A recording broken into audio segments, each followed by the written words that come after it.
Sore kali ini gue ada kedatangan Pajero Sport Dakar. Ini generasi pertama, bukan pertama, sebelum yang terbaru lah pokoknya. Oke, generasi karena Pajero yang lama banget itu yang pertama bukan kayak gini, modelnya masih kotak-kotak gini ya. Dan ini mobil sangat, kalau lo lihat di jalan tuh ya pasti Fortuner Pajero, dan itu mereka head to head karena memang setiap pabrikan dari dua kompetitor itu dari mobil itu bener-bener mereka bener-bener nunjukin kualitas masing-masing, dan memang kualitasnya menurut gua sama-sama bagus ya. Jadi makanya mereka head to head, dan mobilnya itu banyak sekali ada di Indonesia ini.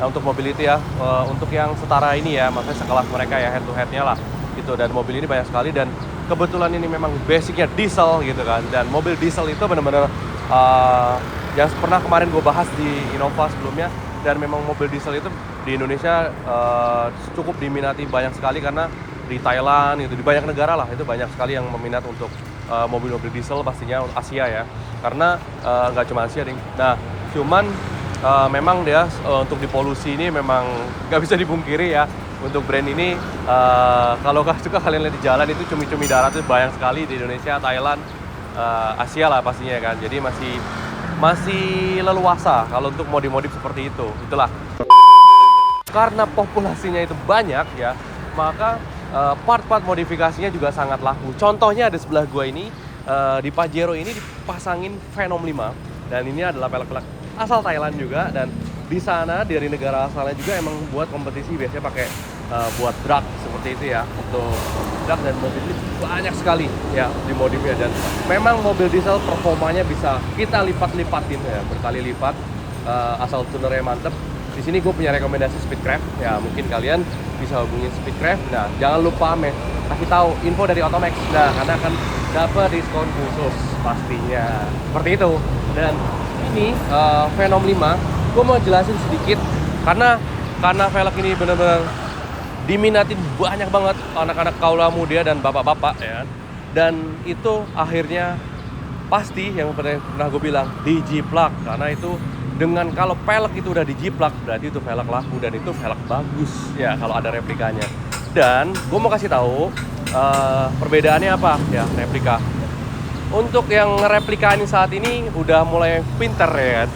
Kenapa gue bilang udah mulai pinter? Karena terus gue mention, gue kasih tahu ya kan. Gue sih setiap video gue selalu bilang, pemilik ya ataupun penjiplak ya, pemilik brand jiplakan ya, gue selalu bilang tolonglah jangan jiplak terus kemudian bilang ori. Nah akhirnya dia bikin brand lagi, bikin merek lagi sendiri. Oke lah, tapi ya sah-sah aja ya, mungkin karena kalian kurang ide, itu aja sih sebenarnya. Jadi akhirnya dijiplak dan dijiplak. Tapi gue tetap mau kasih tahu kualitasnya itu tetap berbeda ya. Kenapa? Karena barang-barang dari yang benar-benar asalnya ya, pemilik brand Lenso ini ya, itu bikin benar-benar gak sembarangan ya kan. Mulai dari material dan finishing, mereka benar-benar konsen sekali gitu kan dari kualitas itu. Bedanya gue sedikit info aja buat teman-teman, dan ya nih gue kasih tahu, mungkin bisa close up agak mendekat bro ya. Nih ini Phenom 5 warna black ya, glossy laser tag. Jadi benar-benar dia digrafir pakai laser. Ventilnya pun juga spesial ya, bagus kan. Ini memang stiker nggak masalah, dan ini stiker pun juga awet, dan finishingnya itu benar-benar beda banget dan halus banget. Dan kalau kadang memang ada yang jiplak dengan finishing yang cukup bagus juga ada ya, karena di Cina apa sih yang nggak bisa dibuat gitu kan, pasti bisa dibuat kalau di Cina itu pasti gitu kan, disamain pun bisa gitu. Kita mau copy sama. Jadi di Cina itu benar-benar bisa bikin velg ataupun barang apapun sesuai dengan request kita. Jadi contoh nggak jarang kayak kayak handphone ya, smartphone itu ada yang brand ternama kayak iPhone lah saya sebut ya, itu diproduksi di Cina seperti itu. Jadi contohnya seperti itu, dan itulah Cina, kehebatannya dari Cina. Tapi untuk di Lenso ini yang paling mencolok adalah kalau kalian punya Lenso dan yang Phenom ini, MC Phenom 5 ini ya, ataupun brand Lenso lainnya, terus kemudian ada jiplakannya atau ada replikanya, itu biasanya dari warnanya kalau kalian udah pakai.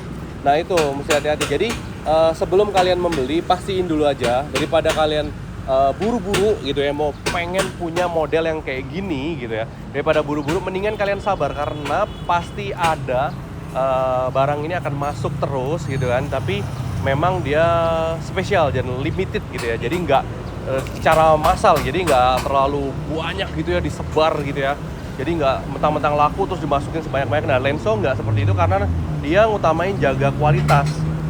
Kemarin sempat gua tanya, kenapa sih nggak bisa dimasukin lebih banyak lagi? Karena kuotanya itu terbatas. Selain terbatas kuotanya, yang kedua, gagal produksinya itu ya, bukannya lebih besar potensinya. Karena Lenso menjamin kalau produk dia yang nyampe di sini benar-benar yang benar-benar kualitas terbaik. Jadi begitu masuk ke X-ray-nya, X-ray mereka, alat mereka ya, mesin mereka, itu ada balance-nya itu kurang pas. Jadi kurang cuman sekian 0, berapa persen gitu ya, jadi kurang bulat itu, mereka langsung jadi barang NG, jadi nggak bisa untuk dijual seperti itu. Tadi bukan karena cacat produksi, tapi namanya barang ditiup gitu kan, ini kan flow foam, jadi peleknya itu kurang lebih ditiup gitu ya, jadi itu jadi nggak bisa banyak-banyak karena banyak yang jadi produksinya itu memang terbatas seperti itu, jadi memang dipastiin kualitasnya yang nyampe ke Indonesia itu benar-benar kualitas yang terbaik.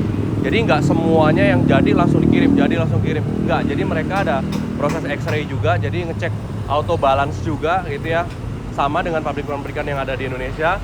Begitu memang dia nggak bulat gitu kan, nggak benar-benar nggak bulat, terus kemudian dari X-ray-nya tadi ada yang kelihatan kurang, ya bahasanya padat ya gitu ya. Jadi itu dia langsung jadi barang NG. Jadi bukan gagal produksi, ya itu bukan, tapi memang banyak yang jadi barang NG gitu ya. Nanti kan barang NG itu adalah barang yang nggak bisa masuk standar kualitas untuk dijual. Jadi bikinnya susah lah itu ya. Untuk orang awam gambarannya seperti itulah, bikinnya susah. Dan selain dari finishing tadi, itu juga dari material itu udah pasti beda. Jadi ya, kuncinya adalah memang sebenarnya adalah harga nggak pernah bohong ya, kayak gitu. Dan untuk di mobil ini kebetulan banget ya kan, ini Pajero yang tipe sebelumnya, jadi masih agak, biasanya kan selalu yang paling baru mulu kontennya. Kebetulan gue beruntung dapat konten yang mau agak lama, dan ini like sekalian langsung dipasangin pernya ya, apa, dari Tain, dari per Jepang, jadi biar lebih turun. Nah itu biasanya nanti kalau pakai kecepatan tinggi dia lebih enak, lebih nggak limpu seperti itu fungsinya seperti itu, karena pelek ini enteng dan tinggal di remap, wah itu udah dahsyat banget. Dari standarnya bisa naik sekitar 30% ya, tapi kalau mau di tune up lagi, ditambahin turbo lagi, mungkin ya itu bisa powerful sekali, bisa naik beberapa kali lipat dari aslinya. Oke, sekian informasi dari gua. Dan oh ya, satu lagi, bannya ini pakai Maxxis Bapo AT, ukurannya 265/60 ring 18 karena memang mau diturunin ya, supaya lebih ringan lagi dan lebih enteng. Jadi biasanya kan otomatis, umumnya itu digedein bannya biar lebih padat gitu. Cuman kan ini karena sepertinya kalau udah pakai Venom pengen lebih enteng, itu biasanya pengen speednya lebih nambah lagi, jadi lebih ringan lah gitu, seperti itu aja intinya. Jadi sekian dulu video dari gua, informasi dari gua, mudah-mudahan bermanfaat buat teman-teman, bisa jadi salah satu informasi baru mungkin ya kan. Kalau kalian udah lebih tahu ya boleh kalau kasih komentar, atau yang kurang informasinya silakan komen di kolom komentar di bawah. Oke, terima kasih, selamat menonton, dan sampai jumpa di video-video selanjutnya. Bye bye.